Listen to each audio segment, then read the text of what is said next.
사람을 진멸하되 다 없어지기까지 실하셨거늘 어찌하여 왕이 여호와의 목소리를 청종하지 아니하고 탈취하게만 급하여 여호와께서 악하게 여기시는 일을 행하셨나이까. 사울의 사무엘에게 이르되 나는 실로 여호와의 목소리를 청종하여 여호와께서 보내신 길로 가서 아말렉 왕 아각을 쫓아왔고 아말렉 사람들을 진멸하였으나 다만 백성이 그 마땅히 멸할 것 중에서 가장 좋은 것으로 길갈에서 당신의 하나님 여호와께 제사하려고 양과 소를 끌고 왔나이다 하는지라. 사무엘이 이르되 여호와께서 번제와 다른 제사를 그의 목소리를 청문하는 것을 좋아하신 같이 좋아하신 겠나이까. 순종이 제사보다 낫고 듣는 것이 수양의 기도보다 나으니 이는 거역하는 것은 점치는 죄와 같고 완고한 것은 사신 우상에게 절하는 죄와 같음이라. 왕이 여호와의 말씀을 버렸으므로 여호와께서도 왕을 버려 왕이 되지 못하게 하셨나이다 하니 사울이 사무엘에게 이르되 내가 범죄하였나이다. 내가 여호와의 명령을 당신의 말씀을 어긴 것은 내가 백성을 위하여 내 말을 청정하였습니다. 거룩하신 아버지 하나님 감사합니다. 오늘도 귀한 말씀 가운데 우리 모두에게 정말 귀한 은혜를 내려주시옵시고 아버지 하나님 그 귀한 은혜가 순간적인 은혜가 아닌 하나님 나라 가는 날까지 이 말씀을 날마다 상고하며 이 말씀대로 살아갈 수 있는 그런 귀한 은혜가 되게 하여 주시옵소서. 말씀 앞에 어린아이 같은 순수한 마음으로 이 말씀을 받게 하여 주시옵시고 또한 이 귀한 말씀 가운데 우리가 깨달을 수 있는 지혜와 지식도 하나님 부어주셔서 날마다 우리가 이 말씀대로 순종하며 사는 귀한 능력의 자녀들 될 수 있도록 축복하여 주시옵소서. 감사드리며 우리 주 예수 그리스도 이름으로 기도드렸사옵나이다. 할렐루야. 네. 어제 축구 어제도 아니네 오늘이네. 네. 축구들 보셨어요? 네. 축구를 주일날 그 새벽에 보면 안 되죠. 축구를 네? 보면 됩니까? 주일날 맞습니다. 네, 잘하셨습니다. 네, 모르고 봤어요. 네. 뭐 보고 안 보고가 중요한 것이 아니고 우리 마음 가운데 어떤 우선순위가 중요한 것 같습니다. 저도 축구 봤어요 어제. 제가 축구 하는데 몰랐어요. 이제 12시쯤에 이제 그 시온이가 하도 졸라가지고 같이 자자고 졸라가지고 이제 그래 뭐 재워놓고 나오든지 해야 되겠다 뭐 그러고 이제 12시에 들어갔더니 집사람이 그 알려준 거예요. 축구한다고. 그래가지고 그래? 하고 봤어요. 보려고 본 게 아니고 저 사람이 11시에 시작했다 그러길래 몇 대 몇인가 보려고 딱 켜봤는데 시작을 아직 안 했더라고. 뭐 킥오프 몇 분 전에. 그러니까. 그래갖고 내가 이제 킥오프 10분 전 막 이러길래 그걸 아들놈도 보고 싶어 그래가지고 봤는데 제가 이제 그걸 끄고 자려고 제 애들 재우려고 하면서 우리 단체 카톡방에다가 혹시라도 축구 보고 내일 나와서 졸거나 지각할 사람은 보지 말고 끄고 자세요라고 이제 쓰려다가 시험될 사람이 있을까봐 안 했어요. 그리고 저도 뭐 봤는데 왜 봤냐면 저는 축구가 재밌어서 본 건 아니에요. 왜냐면 월드컵 2002년 때 월드컵 보고 지금 본 월드컵 그 축구가 처음 보는 거예요. 2002년에 보고 나서 지금 몇 년이요? 그러니까 16년 만에 처음 월드컵 축구를 보는 거예요. 근데 이제 본 거는 왜 봤냐면 그 기성용이라는 사람이 그 안에 되는 그 탤런트보다 기도를 더 열심히 한다고 하더라고. 그래가지고 몇 시간씩 하루에 기도를 하는 사람이라길래 그 사람을 뛰는 모습을 보면서 좀 응원해주고 싶은 마음이 좀 있어가지고. 그러니까 우리나라가 잘하고 골 넣고 막 이거보다도 그 태극 전사들 가운데 이제 믿음의 사람들이 있거든요. 그래서 그 믿음의 사람들이 다치지 않고 뛰는 것을 좀 바람하는 마음으로 좀 봤는데 그렇다고 해서 뭐 우리나라 골 먹었을 때 뭐 그렇게 크게 저 같은 경우 이제 뭐 많이 아쉽거나 또 우리나라 골 넣었다고 해서 많이 기쁘거나 그러진 않아요. 왜냐면 축구 보면서 그거 하나에 막 그냥 술 먹으면서 막 응원하다가 막 욕하면서 기분 나빠서 막 홀리건이라고 이제 유럽의 축구 팬들 보면은 자기네 축구 지면은 졌다고 갔다가 막 자동차 불질러 버리고 또 이기면 이겼다고 갔다가 그냥 막 가게 그냥 유리창에다 막 집어 던져버리고 기분 좋다고 막 경적 울면서 뿌시고 그러니까 그런 것들이 굉장히 안 좋은 거예요. 왜냐면 우리가 또 반드시 알아야 될 것은 그 우리나라 축구 뭐 해서 붉은 악마라고 하는 것부터가 그 천우치왕 그 큰 우상을 가지고서는 이렇게 응원하는 거예요. 이게 천우치왕이라고 하는 거 그게 전쟁을 부르는 신인데 그 붉은 악마 발족식 뭐 발대식 이런 거 할 때마다 연평해전 뭐 이런 거 터지고 그랬던 걸 사람들이 몰라. 거기에 미쳐가지고 우리나라 그 군인이 죽어나가고 있는데도 모르는 거예요. 그 발족식하고 그 사람들 모여가지고 이렇게 뭐 하는 날마다 그게 연관돼서 터지고 해도 왜냐면 전쟁을 부르는 신인데 그거를 갖다가 목사들도 빨간색 옷 입고 여기 네더 데부스라고 써있는 거 입고서는 빨간색 칠하고 응원하는데 그건 영적으로 너무 무지한 거예요. 그 악마를 이 땅에 그 축구라는 명목을 가지고 스포츠라는 명목을 가지고 불러들여가지고 영평해전 터지고 못 터지고 막 이렇게 또 북한에서 막 포 쏘고 이러는 게 있는데도 그걸 가지고 공이 들어가고 안 들어가는 거에 너무 빠져 있으면 어떻게 그 영적인 사람이라고 할 수 있겠어요? 물론 우리나라가 좋고 응원하는 건 당연히 우리가 우리나라 살면서 육을 입고 있고 같은 민족이고 물론 응원하고 하는 건 당연한 거지만 거기에 너무 매이는 것도 좋지 않다. 아멘. 아멘. 그래서 여러분 시작부터 이런 말씀드려서 참 죄송한데 제가 이 아들 칭찬을 좀 먼저 해야 되는데 시작부터 이게 또 897이라고 소리 들을까봐 제가 이제 사실 김시온이를 이제 키우면서 자녀를 처음 키우다 보니까 몰랐어요 잘. 제가 저 아들이 얼마나 순종적인 아들인지를 잘 몰랐던 거예요. 근데 어린이집 같은 데 가보고 저 친구 또래 애들을 보고 또 이제 같이 주변에 이제 아이들을 보니까 오우씨 애들이 너무 무서운 거 막 나가는 거예요. 막 뒤집어 까져버리고 막 던져버리고 막 말을 전혀 안 듣고 그러니까 부모가 벌벌벌 기는 거예요. 그냥 얼른 그거 해줘버리고 막 이러는데 근데 그걸 보면서 느끼는 게 참 우리 영광이까지는 얘기하는 게 아니에요. 영광이 지금 막 까져요 이렇게. 그래서 영광이는 아직은 지금 태어난 걸 원래 사람이 악하게 태어나잖아요. 뭐 공자 맹자 이런 거 있잖아요. 성선설, 선악설 뭐 있는데 성경적으로는 선악설이 맞죠. 태어나면서부터 악한 거죠. 죄를 갖고 태어나니까. 근데 이제 성선설을 주장하는 사람은 태어날 때 선하게 태어나지만 세상에 악한 게 근데 뭐 이렇게 됐다고 이제 얘기들을 하지만 악한 거예요. 사람은 어려도 애기들 그 성질 내는 거 성깔 내는 거 보면 저 느껴. 진짜 사람 악한 거구나. 저렇게 귀여운 애가 빵긋빵긋 하다가 좀만 안 되면 하고 그냥 뒤통수를 갖다 머리 땅에다 꽂아버려. 얼마나 악한 거야 이게. 근데 시온이가 참 감사하게도 순종적이에요. 조용해 누구야? 순종적이에요. 뭐야 혼난다. 말을 잘 들어요. 왜냐면 저 또래 아이가 3살 때부터 마트 같은 데 가서 장난감 사달란 말을 어떻게 안 할 수가 있냔 말이에요. 근데 가면서 제가 얘기를 하거든요. 장난감 사러 가는 거 아니야. 그리고 엄마 아빠는 너 장난감 사주는 사람이 아니야. 필요한 거 있으면 기도해. 그러면 마트 가서 뭐 이것저것 하다 보면 구경을 하고 싶다고 해서 구경을 시켜줘. 구경을 시켜주면은 지가 이것도 보고 만져보고 저것도 만져보고 샘플로 꺼내는 거 있어. 그럼 샘플로 꺼내는 걸 막 만지고 갖고 놀아. 그러다가 야 가자 이제 시간 됐다 하면은 가는 거야. 사달란 말 안 하는 거야. 슈퍼를 가도 마찬가지예요. 여기 식자재 마트 제가 이제 음식 식사 준비하려고 가면은 그냥 손 붙잡고 쫓아다니면서 지가 먹고 싶은 거 있으면 한번 만져보고 그냥 찔러보고. 근데 저번 주에는 지 엄마가 좋아하는 그 까르보나 불닭발 컵라면을 얼른 집어가지고 들더니 그러더라고요. 아빠 이거 엄마가 좋아하는 거야. 그래서 제가 그랬어. 그래서 어쩌라고? 그랬더니 담으라고. 그래서 기특해서 그거 하나 담아갖고 왔어요. 근데 지가 잘 안 고르더라고. 근데 끝날 때쯤에 장볼 때쯤 아빠 아이스크림 하나만 먹어도 돼요? 그러길래 안쓰러워가지고 하나 샀어. 아이스크림 솔직하게. 그리고 핸드폰을 갖고 놀다가도 그만해 하면 핸드폰 꺼서 줘요. TV를 보다가도 너 오래 봤다 그만 봐라 하면 리모컨을 가지고 지가 꺼요. 그리고 장난감이 좀 어지러져 있으면 야 이거 치워 하면은 치워요 와서.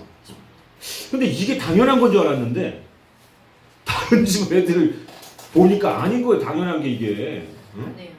근데 뭐 그렇다고 제 아들이 완전히 그렇게 뭐 순종적으로 잘난 건 아니죠. 물론 이제 가끔 뗐을 때도 있지요. 지 하고 싶은 거 있을 때. 근데 그게 길지 않다라는 거예요. 부모가 얘기하고 알아듣게 얘기를 하면은 참더라는 거예요. 참고 그 말에 순종을 하더라는 거예요.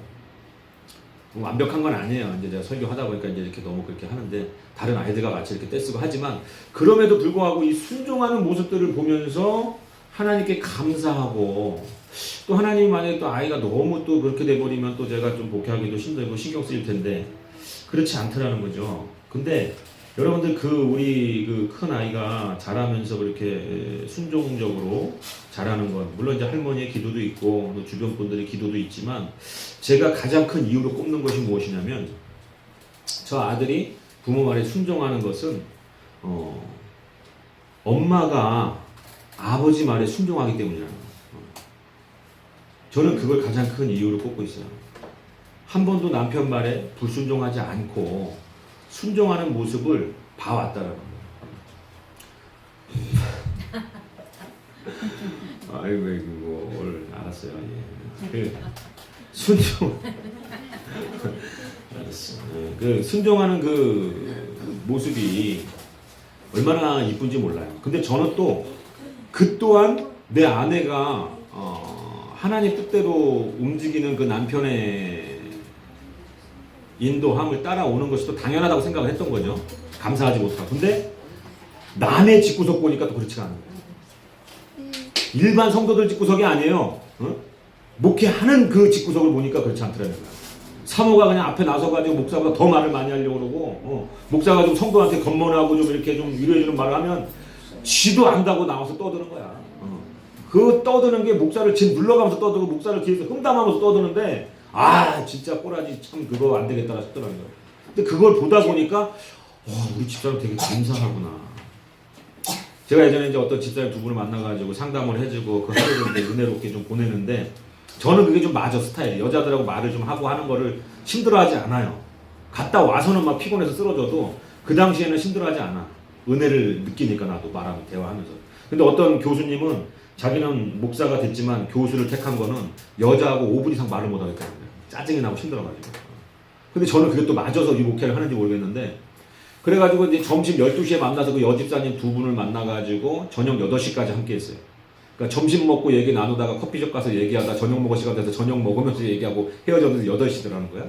근데 헤어지면 내가 그렇게 은혜스러운 이야기, 고민 상담 다 해주고 기도해주고 다 하고서 이제 끝나면서 빠이빠이 하면서 보내는데 이 두 여집사님이 하는 말이 목사님 감사합니다가 아니고 사모님이 대단하시네요. 사모님이 대단하시네요. 왜냐면 집사람이 옆에 있었거든. 근데 그 8시간 동안 한마디도 안 했어요. 한마디도 안 했어요. 한마디도. 그냥 같이 울고 웃었던 것밖에 없는 거예요.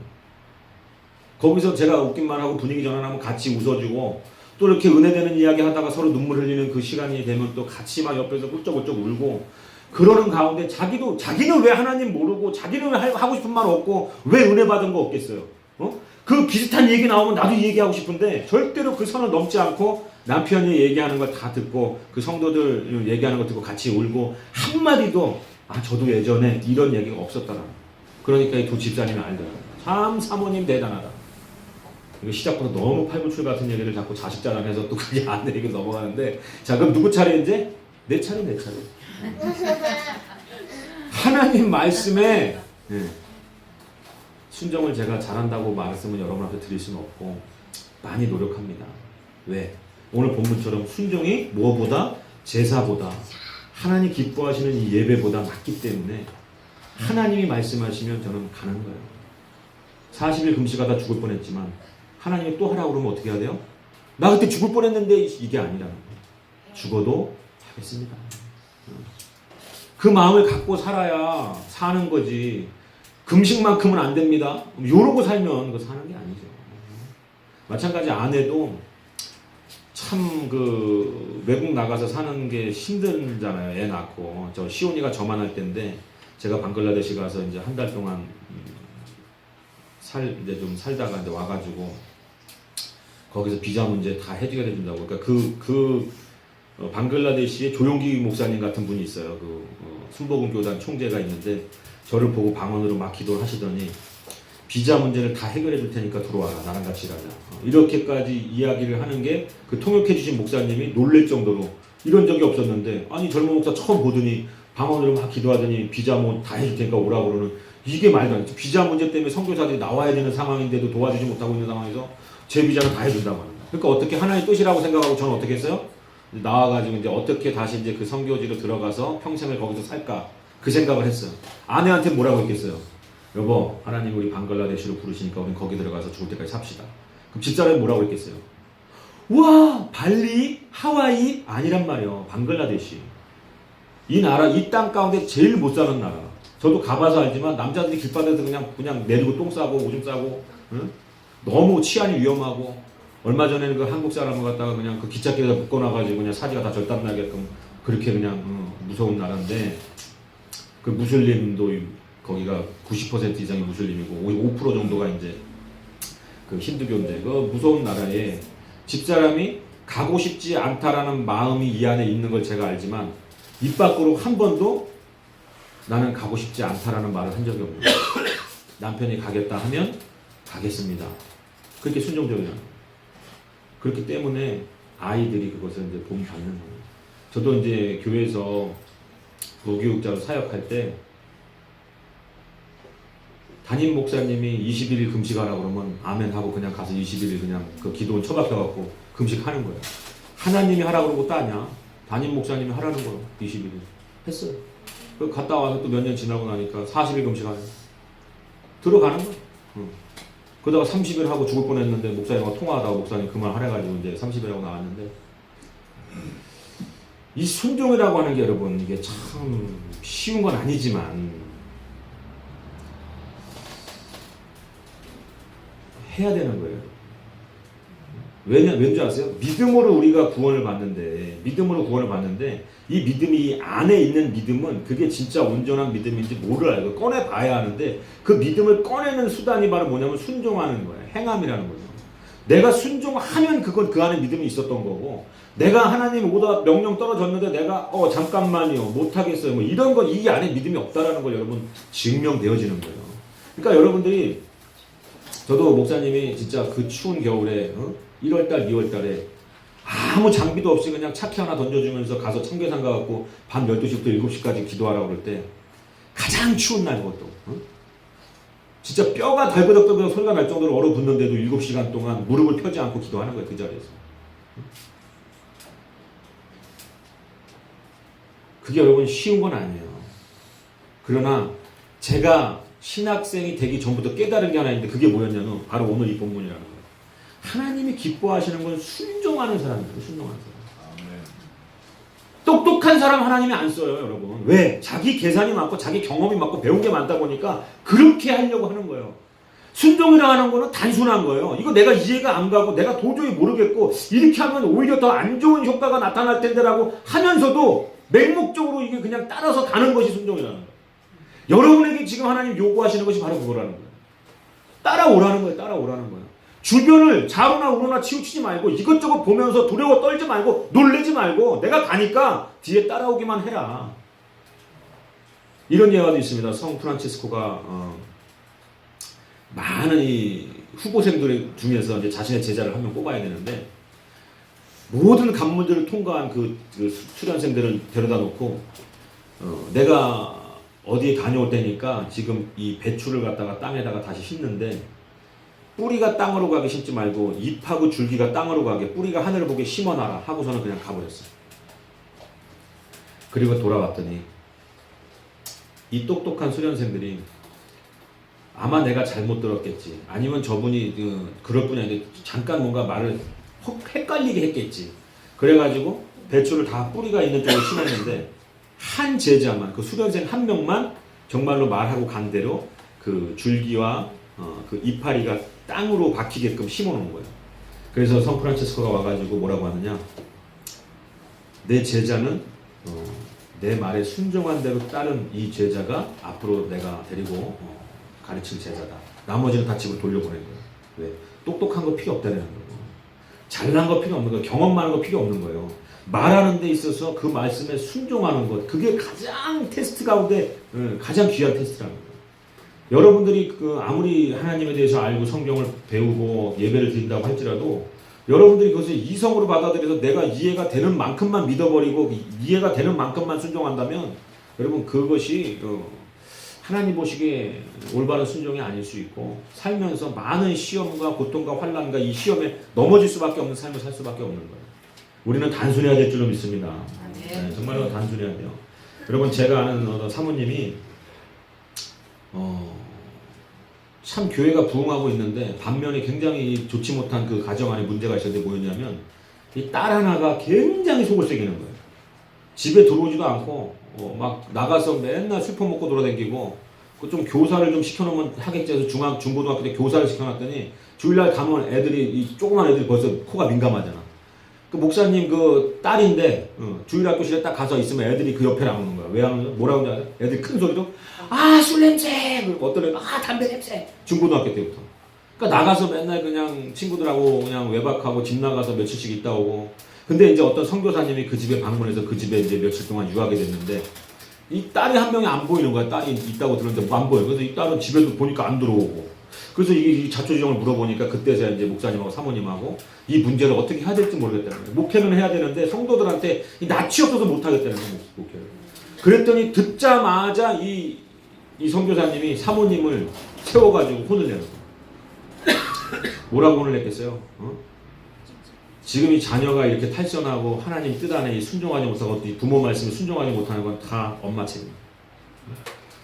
엄마가 남편 말을 제대로 순종하지 않으니까 아이들이 이렇게 순종하지 않는 모습으로 살아갈 수밖에 없어요. 그걸 보고 나서 깨닫고서 순종의 삶을 살아야 될 거 아니냐고 막 혼을 낸 거야.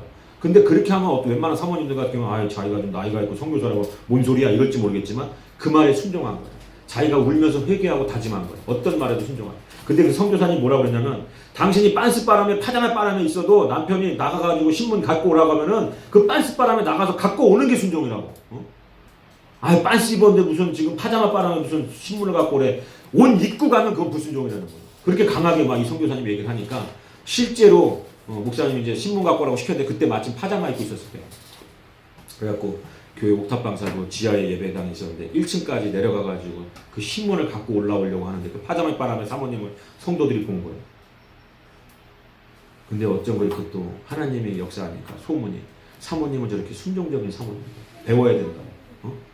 그냥 옷 저렇게 입고 있을 때 갖고 오라면 그냥 가서 갖고 오는 사모님이라 이렇게 얘기가 나오는데 근데 이제 결론은 뭐냐면 그 뒤에 그 딸이 실질적으로 부모님 말씀에 순종하는 딸. 지금은 그 교회 가장 큰 일꾼으로 순종하고 굉장히 지금 사업도 잘하고 그 교회에서 가장 큰 일꾼으로 이제 여러 부서들을 맡아서 총괄하는 일꾼으로 지금 성장해 있다. 여러분들 혹시나 이 자녀들과 또 이런 어떤 그 인간 관계 안에서 이런 문제가 있다면 여러분 가장 먼저 그 문제에 집중할 필요가 없어요. 하나님과 나와의 관계에 집중해야 될 줄은 믿습니다. 마찬가지예요, 여러분. 그래서 이 자녀들이 부모 말에 순종해야 되는 것은 이것은 언약이 있는 말씀이에요. 언약이 있는 말씀. 우리 그 신명기 5장 16절에 뭐라고 말씀하고 있어요? 너는 내 하나님 여호와께서 명령한 대로 내 부모를 공경하라. 그리하면 내 하나님 여호와가 내게 준 땅에서 내 생명이 길고 복을 누리리라. 하나님의 이 십계명 가운데 있는 언약의 말씀인 거예요. 근데 이 부모한테 가장 공경하고 효도하는 게 뭐겠어요? 딴 거 없어요. 순종하는 거예요. 부모의 뜻에 순종하는 거예요. 내가 알겠던지 모르겠던지 부모가 하라면 하는 거예요. 왜? 부모 가운데 그 부모에게 순종을 배우지 못한 자녀들은 이 세상에 나가서 직장 생활하면서도 어려움을 겪는 거예요. 직장 상사들이 하는 게 내가 생각할 때 부담하면 안 해. 그런 사람을 누가 그 사장에 쓰겠어요?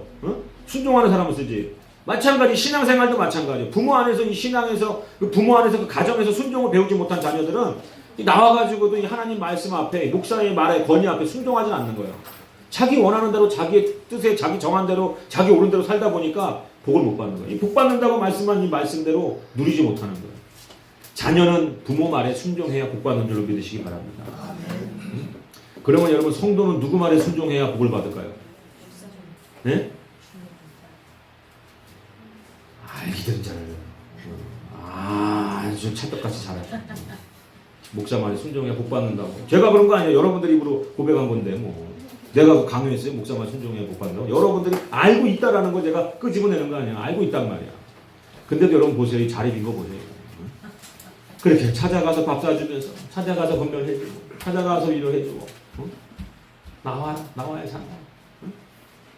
지금 축구가 왼손지 축구보다도 여러분 복 받는 거 그렇게 어려운 거 아니잖아요. 순종하면 되는 거예요.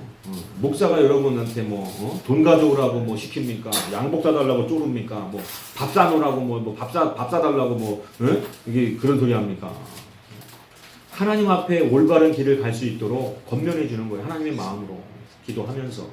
그럼 그 말대로 순종을 해야 되는 거예요. 여기도 사실 제가 우리 젊은 우리 저기들한테 목사로서 더 강하게 권면해야 되는 부분도 있어요.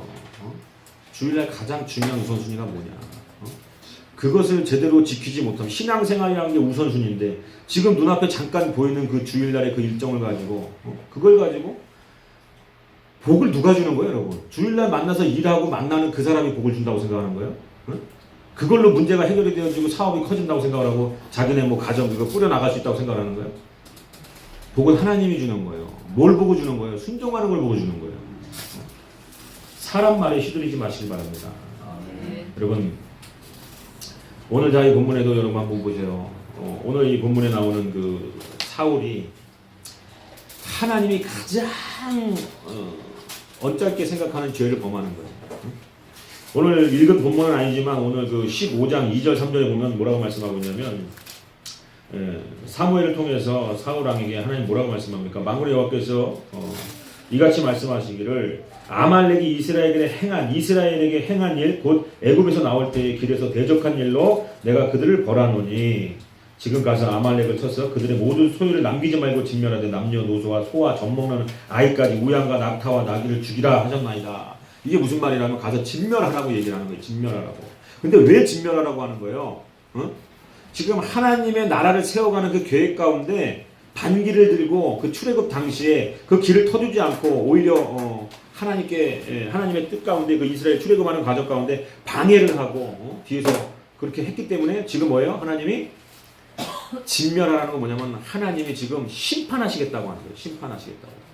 근데 여러분 하나님이 지금 심판하는데 누구를 통해서 심판하는 거예요? 사울 왕을 통해서 심판하는 거예요. 지금 이거는 가서 내가 그 나라 아말렉을 너에게 붙였으니 가서 소유를 빼앗고 너희들 걸로 삼고 갔다가 그냥 그 남자 여자를 종으로 삼아가지고 너희 나라를 커져가 뭐 부강을 해라 이런 것이 아니고 가서 완전하게 그 새끼 낙타까지 그냥 젖먹는 어린아이까지 다 진멸하라고 하는 거는 하나님이 지금 하나님 뜻에 거역하고 우상을 섬기는 그 나라 잘못된 민족을 갖다가 하나님이 징벌하고 심판하는 그것을 지금 사울 왕에게 시킨 건데 이것을 시킨 이유가 뭐예요? 하나님이 유황불을 갖다가 그냥 하늘에 내려가지고 심판할 수도 있는 것을 왜 사울 왕을 통해서 이스라엘 민족이 가서 그것을 심판하게끔 하느냐? 그게 뭐예요? 그 피비린내 나는 전쟁 가운데 그 참혹한 죽음을 내가 죽이면서까지 목도하면서까지 뭐예요? 하나님을 떠나서 사는 삶, 하나님의 그 뜻 가운데 반기를 드는 자들의 그 인생의 말로가 어떻게 되는지를 똑똑히 보라는 거예요. 그 삶 가운데 그 전쟁을 치르면서 교훈을 얻으라는 거예요. 하나님 외에 다른 신을 섬기고 그 다른 신을 따르고 하나님의 뜻에 따르지 않는 모든 민족이 그와 같이 멸종될 것이라는 것에 대해서 하나님 말씀하는 거예요.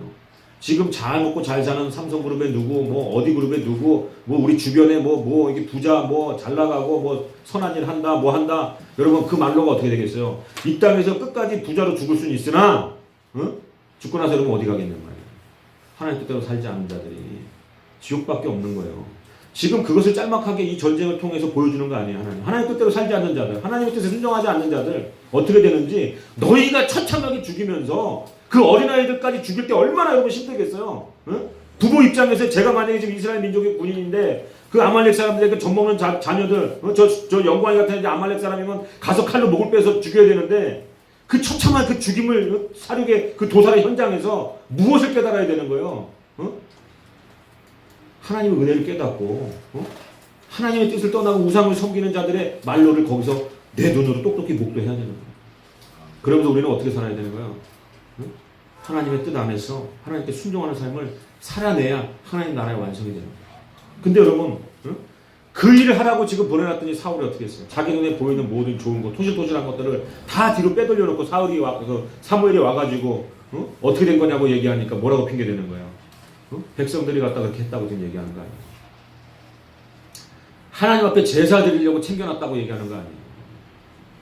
우리가 여러분 진짜 깊이 신앙생활을 점검해보지 않으면 우리도 이렇게 사는 거예요. 이렇게 교회 와가지고 자기 이익을 구하면서 살아가면서도 내가 하나님 앞에 예배드렸다고 얘기하는 게 너무 많은 거예요. 지금 큰 교회들 보세요. 교회를 왜 가는지 아세요? 장사하려고 가는 거예요. 장사하려고 가서 거래처 이렇게 뚫고 좀 도움받을 사람들 만나고 서로 돕고 하나님을 위해서 예배드리는 것이 아니고 하나님 가운데 온전한 예배드리는 게 아니고 교회 가가지고 장사하려고 가는 사람들, 젊은 남자 여자들은 여자 만나러 가고 남자 만나러 가는 사람들, 그러면서 나는 예배드렸다고 얘기하는 사람들 얼마나 많은 줄 아세요? 하나님이 가장 가증히 여기는 그러한 짓이라는 거예요. 지금 이 사울 왕처럼 자기의 욕심에 의해 가지고 그것을 해놓고서 진멸하라고 하는데 그 말에 순종하지도 않아놓고 이것을 하나님을 위해서 이렇게 했다라고 변명하는 그런 변명이 여러분 하나님 보시기에 얼마나 역겹겠습니까? 우리의 신앙생활을 제대로 점검해 보면 우리 안에서도 그러한 모습들이 있다라고. 하나님의 이름을 팔면서 하나님의 뜻대로 살지 않는 선교도 조심해야 되는 거예요. 봉사도 조심해야 되는 거예요. 여러분 정말 하나님 앞에 나와서 하나님이 주 되시고 하나님의 뜻대로 내가 순종하는 모습으로 서 있지 않으면 내가 우상이 돼버리고 내 사업이 우상이 되고 내 관계가 우상이 돼버리는 거예요. 그래서 오늘 이 본문에도 보면 얼마나 큰 실수를 하느냐. 이 사울 왕이 12절에 보니까 자기를 위해서 기념비를 세웠다고 얘기하고 있어요. 여러분 이게 말이 되는 거예요? 하나님이 심판을 하라고 지금 사용하는 그 도구가 하나님이 하나님의 그 말씀 가운데 뜻 가운데 심판을 하기 때문에 승리를 했는데 자기가 지금 잘나서 자기가 지금 어떻게 보면 힘이 있고 능력이 있고 싸움을 잘하니까 자기가 통솔을 잘해가지고 승리한 줄로 착각하고 하나님을 위함이 아닌 자신을 위해서 기념비를 세웠다라는 거예요. 자신의 업적을 기르고 자신의 업적을 기리는 거예요. 내가 지금 이렇게 해서 전쟁에 승리했다. 내가 사울 왕이다. 이스라엘 왕이다. 그것을 나타내고자 하는 거라는 거예요. 여러분 하나님의 이름을 걸고서는 사역하고 봉사하고 교회 와서 섬기면서 그 끝에는 자신을 위한 기념비를 세우는 얼마나 많은 사람들이 그렇게 사는 줄 아세요? 교회 여러분 그 무슨 이렇게 앞에다가 보면 뭐 건축할 때 몇 억 헌금한 사람 뭐 한 사람 액수까지 쓰는 데도 있고 안 쓰는 데도 있지만 헌금 많이 한 사람도 뭐라 그래 돌판에다가 이름 새기잖아요. 돈 많이 했다 이거지. 돈 많이 했다 이거지 여러분. 그게 얼마나 어리석은 거냐는 거예요. 교회가 그런 걸 이용하면 안 돼요. 저 사람이 돈 많이 하니까 저 사람 이름 새겨주면 저 사람이 더 많이 하겠지. 이게 하나님 보실 때 이 사울왕을 보듯이 지금 똑같은 거라는 거예요.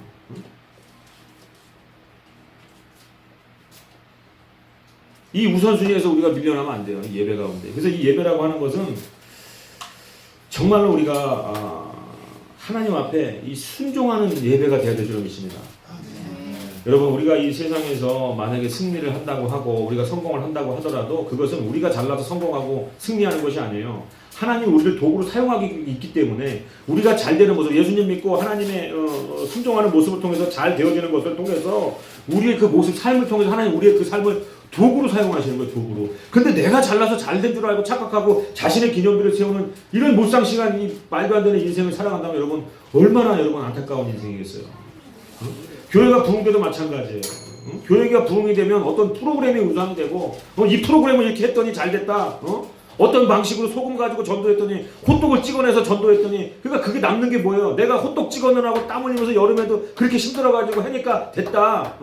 소금 그거 비싼 거지만 내 돈을 갖고 사가지고 나눠주면서 다니니까 내가 반품하니까 교회가 됐다. 물론 그것도 헌신이고 노력이고 참 그것이 하나님 앞에 값진 것이지만 나중에 간증되어질 때 보면은 프로그램이 우상이 돼 있고 전도한 그 전도 방법이 우상이 돼가지고 하나님의 뜻 요즘 그거를 관심이 없고 목사들이 그것 때문에 모여가지고 그것만 그냥 노력하고 그냥 파는 거예요. 이거 하시면 된다더라 하면서. 그러니까 성도를 전도하는 목적 자체도 벌써 이게 빗나가고 있는 거예요 이게. 그러다 보니까는 큰 교회 목사님이 우상이 되고 우리는 그냥 교회가 잘 돼도 그 가운데 하나님의 말씀하신 뜻 가운데 순종을 했기 때문에 잘 되는 것이요. 또 내 가정이 평안하고 사업이 잘 되는 것도 하나님 뜻 가운데 우리가 순종할 때 그냥 잘 되어지는 것이에요. 내가 뭘 어떻게 특별히 세상에서 잘해가지고 잘나서 되는 것이 아니라는 거예요. 근데 그 순종을 안 하면 여러분 어떻게 되겠어요? 안 되는 거죠. 안 되는 거예요. 다치는 거예요. 혼나는 거고. 여러분 예배 드릴 때 우리가 순종하려는 마음 없이 드리는 이 예배가 얼마나 껍데기인 줄 아세요 이게? 그냥 인사치레로 그냥 나 왔다 갑니다 하는 그 예배가 얼마나 그게 힘없고 가증하고 하나님 보실 때 역겨운 예배인 줄 아냔 말이에요. 자리만 그냥 떡하니 차지하고 앉아가지고 있다 가는 예배가 그 예배를 향한 간절한 마음으로 하나님 앞에 예배드리고자 하는 어떤 그런 기다림의 삶을 여러분 사셨습니까? 한 주 동안? 그 예배를 막 기다리면서 하나님 그 예배 가운데 부어주실 은혜를 막 기다리면서 그렇게 사셨냐라는 거예요. 아니면 이 예배 끝나고 나 어디 가서 뭐 해야 되니까 거기에 빠져가지고 그 다음 스케줄과 계획 때문에 응? 안 드리고 갈 수는 없으니까 다칠까봐 혼날까봐. 여러분 이런 예배 하나님 앞에 정말 향기로운 예배가 아니에요. 그 주일날 하나님 앞에 나올 때 몸가짐 마음가짐 응? 정말 하나님 앞에 가서 이 예배라고 하는 것이 어떠한 뜻이 있는지 아세요 여러분? 응? 정말 예배의 진정한 의미가 뭐겠어요 여러분? 응? 그 시간에 거기 가서 앉아있는 것이 예배가 아닌 거예요. 하나님 앞에 나를 드리는 거예요. 껍데기만 와서 앉아있는 게 아니고 내 안에 있는 모든 것을 근심, 걱정, 불안, 초조, 염려한 마음까지 다 포함해서 내가 가지고 있는 계획도 다 하나님 앞 십자가 앞에 내려놓고 하나님이 주신 은혜 가운데 살겠습니다. 어?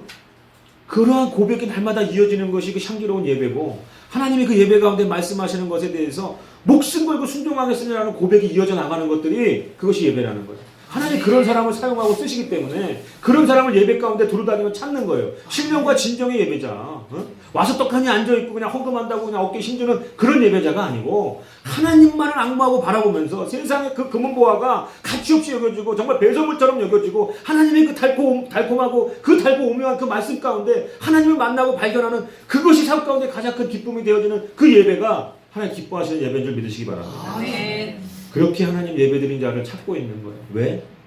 쓰시려고. 하나님께 쓰임받는 게 가장 큰 축복 아니겠어요? 아멘. 여러분, 여러분, 문재인 대통령이 여러분 보좌관으로 앉혀놔도 그것이 얼마나 큰 영광의 축복이겠어요. 근데 여러분 삶 가운데 삶의 자리에서 하나님이 여러분들 붙들고 사용하신다면 그것만큼 기쁘고 그것만큼 황홀한 그것만큼 감사함이 어디 있겠냐는 거예요.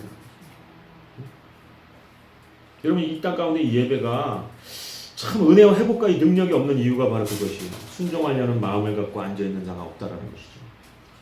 순종이라고 하는 것이 이 히브리어 말로 샤마라고 합니다. 샤마. 샤마라고 하는 그 뜻이 무엇이냐? 듣다라는 거예요. 듣다. 듣는다. 그래서 이 사무엘도 사실은 우리나라 성경에는 사무엘이라고 표기가 되어 있지만 원래 원어적인 그 이름은 샤마엘이에요. 샤마엘. 샤마엘. 하나님의 음성을 듣다. 하나님의 음성을 듣는 자. 그러니까 하나님이 그 어릴 때부터 사무엘아 사무엘아 사무엘 귀에 사무엘 그 10년 가운데 하나님의 음성이 들려오지 않습니까? 그래서 그가 샤마엘인 거예요. 하나님의 음성을 들을 수 있어야 되는 거예요. 여러분 우리가 순종하려면 하나님의 음성을 듣지 못하고 무엇에 순종하겠습니까 여러분? 우리 신앙의 어린 어린아이 같은 우리 새신자들은 목사님 말씀을 하나님의 말씀으로 알고 순종해야 되는 거예요. 직장 옮겨야 되는 거예요 사실은. 주일날 계속해서 그냥 그렇게 세상에 시달리는 것이 아니라 하나님 믿고 옮기는 거예요 사실은. 얼른 옮길지 몰라도 퇴사해버리는 거예요. 왜? 왠지 아세요? 순종하는 자가 기적을 보기 때문에 그런 거예요. 순종이라고 하는 건 무엇에서부터 비롯되는 거예요? 믿음에서 비롯되는 거예요. 하나님이 나를 살리셨다. 예수께 십자가 통해서 살리셨고 나의 정말 아버지 되신다는 걸 믿는 믿음 안에서 그 순종이라는 행위가 나오는 거예요. 근데 이 순종이 없는 사람이 그 믿음이 어떻게 구원받을 수 있는 믿음이라고 우리가 볼 수가 있냐는 거죠. 그래서 우리가 순종의 그 행위를 통해서 하나님 예배 받으신 줄 믿으시기 바랍니다. 그래서 우리는 그 예배 듣다라는 것은 그 샤마라는 것은 이 귀로 듣고 끄떡거리는 그 샤마가 아니고 마음으로 듣는다라는 거예요. 여러분 아이들이 우리가 왜 너 말 안 들어? 그게 무슨 말이에요? 귀가 열려있는데 왜 안 들리겠어요? 들리잖아요. 근데 그대로 행함이 없기 때문에 너 왜 안 들어? 라고 하는 거예요. 그렇기 때문에 이것은 마음으로 듣는 하나님의 음성, 그것이 샤마라는 것이죠. 마음으로 들어야 돼요. 심령으로 들어야 되는 거예요. 그 심령으로 듣고 마음으로 들어야 그 사람이 변화되고 행동으로 순종할 수 있게 된다는 것입니다. 그래서 예배의 기본은 듣는 거예요. 듣는 거. 나와서 듣는 거예요.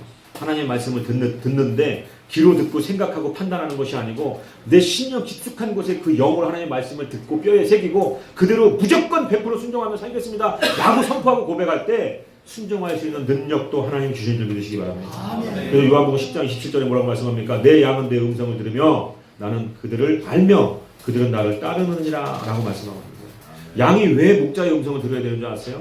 살기 위해서. 그 양을 그 잡아먹으려고 주변에 얼마나 많은 이리와 늑대들이 그 도사리고 있겠어요. 그러니까 목자가 이리로 와라 하면 이리로 와야 되는 거예요. 양은 살기 위해서 듣는 거예요. 근데 여러분 교회 가운데 나와가지고 예배드리는 성도들이 그런 마음으로 살기 위해서 듣는 그런 마음이 없는 거예요. 어떤 마음으로 듣는지 아세요? 어디 가서 점치고 그냥 우상한테 가서 저기 뭐 타로 점 보듯이 하나님이 나한테 좀 좋은 말씀 해줬으면 좋겠는데 하는 마음으로 하나님이 정말 계시다면 음성 한번 들어보고 싶은데라는 그런 거짓된 마음을 하나님의 음성 듣길 원하는 거예요. 살려고 들으려고 해야 되는데, 살기 위해서 들으려고 해야 되는데, 한번 있으면 한번 말씀 한번 해보시죠. 이 일에 대해서 어떻게 생각하는지 한번 해보시죠. 그래서 내가 하나님의 음성을 듣고 한번 내가 판단해 봐야 되겠습니다. 아니 내가 하나님의 음성을 이렇게 말씀하신 내가 한번 참고 정도는 해볼게요 라는 마음으로 들으려고 하니까 안 들리는 거예요. 내가 하나님 말씀하지 않으면 죽습니다. 내가 이 세상 가운데 이 혼잡한 음성 가운데 무엇이 내가 진리인지 모르는 가운데 하나님이 나에게 또렷하게 하나님의 음성으로 이 말씀을 통하여 말씀하시지 않으면 나는 죽습니다 라는 그런 간절하고 절박한 마음, 하나님이 말씀하시면 내가 생명을 걸고 그 말씀대로 순종하면 살겠습니다 라는 그 절박한 마음이 있어야 하나님이 그때서야 말씀을 하시는 거예요. 그때서야 입을 여시는 거예요. 어차피 말해봐야 그냥 흘려들을 사람에게 음성이 들어올 리가 만무한 것이죠. 그래서 이 토레이라고 하는 박사는 이런 말을 했습니다. 권능은 하나님께 속했는데 우리가 그 권능을 받는 데는 오직 한 가지 조건이 있다. 그것은 절대 순종이다. 하나님의 권능이 우리 삶 가운데 임하는데 무엇으로 임하느냐? 순종이다. 순종하면 기적을 봅니다. 순종하면 기적을 보는 거예요. 우리가 믿음이 있다고 하면서 그 믿음의 사람으로 살지 못하는 것은 순종이라고 하는 것으로 나의 믿음을 증명하지 않고 있기 때문에 하나님도 우리 삶 가운데 역사할 수 없는 거예요. 여러분 우리가 잘 아는 그 열왕기하 5장의 말씀에 보면 나하만 장군 나오지 않습니까? 아랍 장군, 군대 장관, 그 아랍 그 왕의 군대 그 가장 높은 어떤 어떻게 보면 그 높은 신분을 가지고 있는 그 나하만이라고 하는 이 장군이 여러분 엘리사에게 와가지고 그 문둥병을 좀 치료해 주기를 바라는 마음으로 마차에다가 귀한 것들 예물을 가지고 와가지고 그 엘리사 앞에 와가지고 고침받기를 원하는데 엘리사가 자기 종을 시켜가지고 뭐라고 해요? 나와서 맞이하지도 않는 거예요. 그러니까 예를 들면 그런 거예요. 누가 김정관 목사한테 기도받고 싶어갖고 저 앞에 왔는데 제가 여기 이제 시온이 시켜가지고 얘기하는 거예요. 가가지고 어디가 씻으라 그래. 들어오지도 못하게 하고. 여러분 그러면 어떡하겠어요? 그 사람은 그 말 듣겠습니까 여러분? 얼마나 높은 지위를 가지고 있는 사람인데. 여러분 한번 생각해 보세요. 근데 이 나하만 장군이 그때 기분이 나빠가지고 어떻게 했어요? 돌아가려고 했죠. 돌아갔으면 사실 그때 그냥 돌아갔으면 아마 전쟁 났을 거예요. 어떻게 보면 그 이스라엘이라고 하는 것은 그 아랍 국가의 어떤 속국, 그 어떻게 보면 굉장히 힘이 약한 지금 이스라엘 나라인데 그 강대한 나라에서 장군이 왔는데 어떻게 보면 그 이스라엘의 대통령보다 왕보다 더 높은 위치에 있는 사람이 왔는데 주의 종이 그냥 나가서 맞이하지도 않고 그 나하만이 생각할 때 어떻게 와서 막 하나님을 부르면서 손을 만져주면서 기도해 줄 줄 알았는데 저 가서 7번 씻으라 그래라 그러니까 나하만이 그냥 화가 나고 돌아가는데 그 어린 종이 더 심한 것을 시켰어도 그 병 낫기 위해서 했을 거 아닙니까? 더 어려운 거 시켜도 했을 거 아니냐라는 거예요. 근데 왜 7번 가서 씻는 게 이렇게 어렵냐라는 거예요. 왜 그런 거예요? 자존심이 있어. 그 얘기를 듣고서 깨달은 나하만이 정말로 그 요단강가에 가서 7번 씻는데 한 번 씻고 그대로 2번 씻고 그대로 3번 씻고 7번째 씻고 저는 그 물 위로 올라올 때 성경이 뭐라고 기록하고 있어요? 그 문둥병 걸려서 그 부스럼 썩어나고 막 피 흘리고 그 고통이 그 7번 씻고 나오는 순간에 아기 살결 같았다라고 성경을 기록하고 있어요. 여러분 이것을 그냥 성경에만 기록되어 있는 그냥 어떤 그냥 예화로만 생각하십니까 여러분? 우리가 알지 못하고 깨닫지 못하는 것 하나님의 음성을 듣고 순종할 때 여러분 그 순종 가운데 하나님 역사하는 줄로 믿으시기 바랍니다. 하나님을 일하시게 하는 원동력이 바로 이 순종이라고 하는 거예요. 근데 우리는 순종할 생각이 없으면서 하나님이 무언가 우리에게 해주길 원하는 그 얄팍한 마음을 가지고 항상 살아가기 때문에 우리는 하나님의 능력, 권능을 경험하지 못하는 그냥 세상에서 찌질하게 사는 정도의 삶으로 인생을 마감한다는 것입니다. 오늘 저와 여러분은 정말로 이렇게 하나님의 음성 듣기를 간절히 사모하고 그 음성대로 100% 순종하려는 마음을 가지세요. 여러분들이 순종하려는 마음이 없다 보니까 하나님의 음성이 들려오지 않는 거예요. 그리고 여러분들 마음속에 사단이 주는 거짓된 마음을 기도로 회개하며 빼내시기 바랍니다. 어떤 마음을 줍니까? 내가 순종하겠습니다라고 이야기할 때 사단이 그런 생각을 불어넣어주는 거예요. 하나님이 너 이런 것도 하라고 하면 너 할 수 있겠어? 네가 순종한다고 하는 순간에 우리가 생각했을 때 가장 하기 어려운 것들을 사단은 그것을 제시하는 거예요. 너 이런 거 하라고 할 텐데 라고 생각하게끔 하는 거죠. 그러니까 우리는 자연적으로 위축돼서 어떻게 해요? 하나님 앞에 순종하겠습니다. 말씀하십시오. 종이 여기 있나이다. 내가 목숨 걸고 주님 뜻대로 살겠습니다라는 그 고백을 하나님 앞에서 못하게 되는 거예요. 근데 여러분 하나님 앞에 그 고백을 하면서 나와야 하나님의 권능이 임하는 줄 믿으시기 바랍니다. 여러분 하나님 앞에 그 고백을 가지고 나올 때 하나님이 하시는 거예요. 우리가 하는 건 고백하는 일밖에 없어요. 순종도 하나님이 하게 하시는 거예요. 능력을 주셔서 하게 하시는 거예요. 근데 우리는 사단에게 속아가지고 이미 마음속에서 순종하려는 마음 자체가 없이 예배당에 나와서 예배드리는 이 예배는 껍데기일 수 있다는 거예요. 그래서 사무엘이 얘기하지 않습니까? 하나님의 말씀 가운데 사무엘이 사울에게 사무엘이 이르되 여호와께서 번제와 다른 제사를 그의 목소리 듣고 청종하는 것을 좋아하신 같이 좋아하시겠나이까? 순종이 제사보다 낫고 듣는 것이 순양의 기름보다 나으니 이는 거역하는 것은 점치는 죄와 같고 완고한 것은 사신 우상에게 절하는 죄와 같음이니이다. 이렇게 말씀하고 있어요. 제사보다 하나님 앞에 드리는 그 예배보다 우리의 순종함이 그 어떠한 제사보다도 향기로운 제사가 된다는 여러분 믿으시기 바랍니다. 그렇기 때문에 우리의 제사는 나와서 앉아있는 것이 하나님 앞에 예배가 아니고 우리 삶 가운데 어느 곳에 있든지 하나님이 세워놓으신 그곳에서 순종하는 삶을 사는 것이 바로 하나님 원하시는 그 삶 가운데 진정한 예배라는 걸 믿으시기 바랍니다. 이 자리에 앉아서 그냥 듣기만 하고 가서 삶 가운데 그 순종함이 나타나지 않는다면 그 사람은 복받기는커녕 대려 저주받을 수 있는 거예요. 사울이 그렇게 하나님의 말씀 듣지 않고 불순종했을 때 하나님 뭐라고 합니까? 내가 사울을 왕으로 세운 것을 후회한다고 말씀했어요. 그래서 사무엘을 통해서 뭐라고 말씀합니까? 하나님의 뜻을 저버렸기 때문에 하나님은 당신을 왕으로 세우지 않고 다른 왕을 세울 것이다 라고 말씀하고 있어요. 여러분 축복이 뭐겠어요? 하나님 여러분들을 사용하시는 거예요. 여러분들을 쓰는 거예요. 좁고 험난한 골짜기로 지나가게 하더라도 그 좁고 험난한 골짜기를 십자가만 바라보면서 나아가는 그 모습을 통해서 내 주변을 변화시킬 수 있는 거라는 거죠. 그것이 바로 하나님의 능력이라는 거예요. 우리가 생각할 때 하나님께 축복받는 것은 잘 먹고 잘 살고 좋은 차 타는 것이라고 생각할지 모르지만 진정한 축복은 그런 것이 아닙니다. 물론 그러한 축복도 우리가 받아 누리게 되는 것이 그것이 또 하나님 마음이겠지만 그러나 진정한 축복은 내가 어려운 길을 갈 때 그 길을 내가 자원해서 가는 것이 아니라 그 길이 내가 비록 피하고 싶은 길일지라도 하나님이 뜻이 있고 명령하시기 때문에 가는 그 모습이 가장 영광되고 축복된 모습이라는 거예요. 그 모습을 통해서 하나님 일하시고 역사하시고 하나님께서 하나님의 나라를 세워가는 줄 믿으시기 바랍니다. 여러분들 삶 가운데 그 삶의 현장 자칫 잘못하면 하나님의 뜻에 불순종하는 삶으로 바뀌어버릴 수밖에 없어요. 어떠한 자리를 가느냐, 누구를 만나느냐, 누구와 어떠한 대화를 나누느냐, 그 모든 것 가운데 하나님 뜻에 순종하며 살아갈 때 하나님이 그 삶 가운데 만사 형통의 축복을 주시는 줄 믿으시기 바랍니다. 관계도 형통케 하는 것이요, 사업도 형통케 하는 거요, 말 안 듣던 자녀도 돌아오는 거요, 그렇게 되는 축복이 여러분에게 있는 줄 믿으시기 바랍니다. 여러분 예수님도 히브리서 5장 8절에 보니까 그가 아들이시면서도 받으신 고난으로 순종함을 배워서 온전하게 되셨으니 자기에게 순종하는 모든 자에게 영원한 구원의 근원이 되시고 예수 그리스도도 이 땅에 하나님의 아들이신 예수 그리스도 이 땅에 오셔서 그 고난을 통해서 무엇을 배웠다고 말씀합니까? 순종함을 배웠다고 했어요. 그 순종을 통해서 온전케 되셨다고 하는 이 온전케 됨은 무엇이겠어요?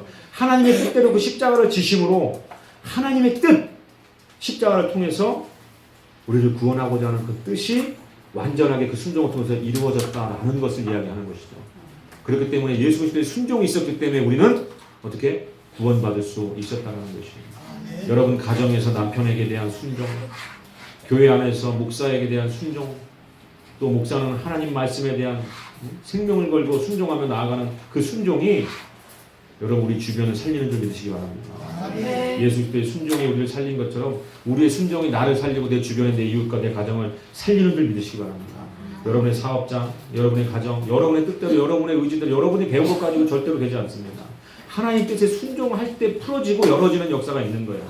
여러분의 심대로 그렇게 오랜 세월 해보려고 했고 해봤고 안 되는 것도 경험했으면서도 불구하고 아직까지도 하나님의 뜻대로 살아가지 않고 하나님이 반드시 그 말씀을 통해서 어떻게 살아야 된다고 내가 그래야 복 줄 수 있고 내가 그래야 너를 구원하셨다고 말씀을 하고 있는데도 불구하고 그 말씀을 한 귀로 듣게 한 귀로 흘리면서 자신의 뜻대로 계속해서 살아가려고 몸부림치는 그 몸부림을 당장 그만두시고 하나님의 뜻에 순종하여 목숨 걸겠습니다라는 고백으로 하나님 앞에 나아갈 때 하나님의 놀라운 그 기적을 여러분 삶 가운데 맛보실 줄 믿습니다.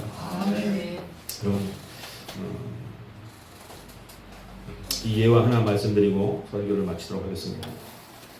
우리가 잘 아는 그 신사참배 끝까지 저항하시다 순교하신 주기철 목사님이 계십니다. 그 주기철 목사님의 스승 은사님이 계세요. 그분의 이름이 조만식 장로님이라고.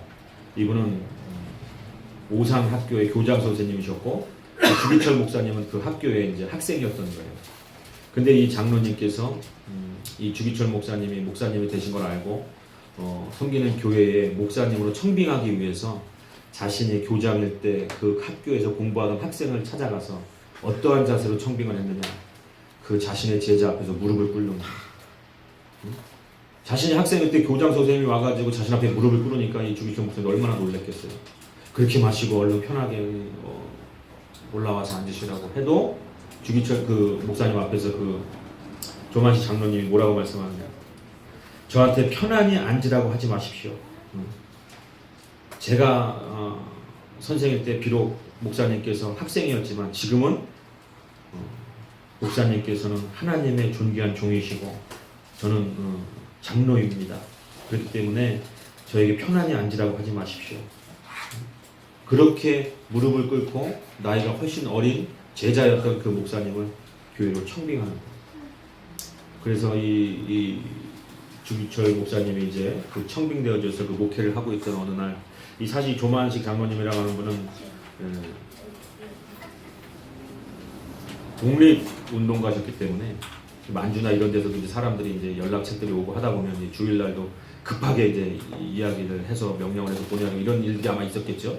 근데 이제 주기철 목사님이 이제 교회 안에 들어오면서 조만식 장로님 이제 사람과 얘기하는 모습을 보고 이제 예배를 드리고 있는데 그 얘기를 끝내고 이제 들어온 그 조만식 장로님이 예배에 좀 지각을 한 거예요.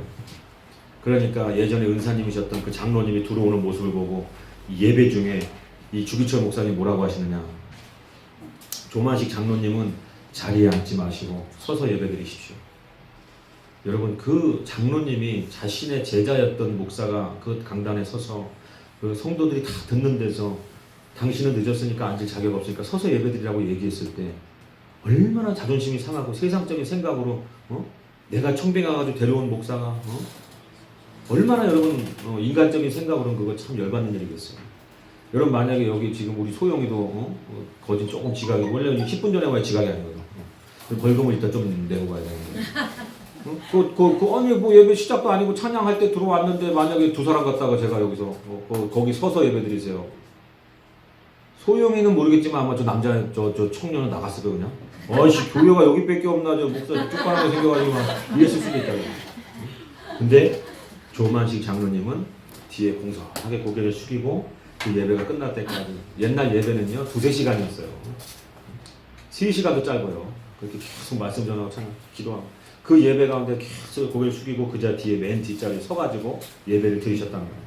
그러면서 이제 주기철 목사님이 예배가 끝날 때쯤에 조장로님께서 예배 마치는 기도를 해달라고 기도를 부탁했을 때 이 조장로님이 울면서 이렇게 기도했다고 합니다. 하나님 아버지, 이 죄인을 용서해 주시옵소서. 사람 만나는 일 때문에 하나님 만나는 예배 시간에 늦었습니다. 또 하나님의 종 목사님의 마음을 아프게 한 죄를 용서해 주소서. 은혜로운 설교를 듣던 성도들을 방해한 죄를 용서해 주시옵소서 하면서 회개하면서 그렇게 울면서 기도하는 그 모습을 보고 주기철 목사님도 우시고 그 모든 성도들이 다 같이 울면서 뭐라고 말씀하느냐. 정말 그 스승의 그 제자다라는 말을 했던 그 사실이 지금까지도 남아서 이렇게 저희들에게 전해지고 있는 거예요. 여러분, 이 순종이라고 하는 것은 우리가 목사를 볼 때 저 사람이 목사니까 순종하는 것이 아니에요. 하나님이 세워놓으신 질서이기 때문에 부족해도 따르고 섬기는 것이 순종이라는 거예요. 절대자를 순종한다는 건요 진짜 순종이라고 볼 수가 없어요. 왜? 그 사람한테 순종하지 않으면 내 모가지가 잘리는데 순종 안 할 수밖에 없지. 순종 안 할 수 있겠냔 말이에요. 근데 나보다 부족해 보이는데 하나님이 세워놨기 때문에 순종하는 거예요. 참 뭔가 어딘가 인간적이고 부족한데도 불구하고 하나님이 날 이곳에 보냈기 때문에 순종하는 거예요. 그것이 진정한 순종인 거예요. 여러분들이 이렇게 진정한 순종을 통해서 하나님 앞에 복받고 정말로 하나님 나라를 이루어가는 놀라운 존귀한 일꾼으로 쓰임받는 축복이 여러분 삶 가운데 있기를 주의 이름으로 축원합니다. 아멘. 정말로 우리 교회가 앞으로 나아갈 길은 순종밖에 없습니다. 자녀들은 부모에게 순종하고, 또 아내는 남편에게 순종하고, 또 특별히 남편들은 담임 목사에게 순종하고, 또한 담임 목사는 하나님 말씀에 생명을 걸고 순종하며 달려나가는 것이, 그것이 바로 올바른 교회고 하나님 앞에 축복받고 성장하고 부흥하는 교회인 줄 여러분 믿으시기 바랍니다. 교회 예배 가운데 순종이 빠져버리면 그것은 더 이상 예배가 아닙니다. 여러분들이 강단에 어떤 말씀을 하나님이 주시더라도 그 말씀에 100% 순종하려는 마음을 가지고 예배를 나오시기 바랍니다. 그리고 하나님이 어떠한 말씀을 하시든지 순종해 보시기 바랍니다. 제가 하나님 말씀에 순종했을 때 어떠한 기적들이 일어났었는지는 여러분이 시간이 짧아서 다 말씀드리지 못하고 말씀을 맺지만, 지금까지 제가 하나님 앞에 순종할 수 있는 건 제가 처음부터 잘나서 처음부터 믿음이 좋아서 순종했던 것이 아니에요. 작은 것 하나에 순종했을 때 하나님이 어떠한 분인 건 알았고, 또 그 다음에 조금 더 그때보다 어려운 거였지만 또 순종했을 때 하나님이 어떠한 분인지를 알았고, 또한 이해가 되지 않는 것인데도 불구하고 믿음으로 순종했을 때 정말로 하나님이 어떠한 분인지를 알았기 때문에 여러분 앞에서 이 말씀을 드릴 수가 있는 줄 믿으시기 바랍니다. 여러분들이 아직까지 하나님을 모르는 이유는 하나님의 뜻을 알지 못하고 그 뜻에 순종하지 못했기 때문인 줄 믿으시고, 이제부터라도 다짐하시고 하나님 더 깊이 알기 위해서 내가 순종하기를 원하오니 하나님 말씀하시옵소서. 내가 죽기까지 따르겠습니다. 하나님 나의 모든 것을 내놓으라고 내려놓고 따르겠습니다. 그 마음을 가지세요. 그런다고 해도 하나님이 절대로 여러분에게 여러분이 할 수 없는 것을 요구하지 않습니다. 그 순종하는 것은 하나님이 살기 위해서가 아니고 내가 이 세상 가운데 살아가기 위한 유일한 길이라는 걸 여러분 명심하시기 바랍니다. 여러분 뜻대로 살아봐야 이 세상이 그렇게 여러분보다 약하고 나약한 세상이 아닙니다. 이 사단의 이 흑암의 권세가 이렇게 만만한 존재가 아닙니다. 여러분들이 순종할 때에 그 악한 그 어둠의 권세를 깨트리고 하나님의 놀라운 권능으로 자녀된 축복으로 살아가게 됨을 믿으시길 주님을 축복합니다.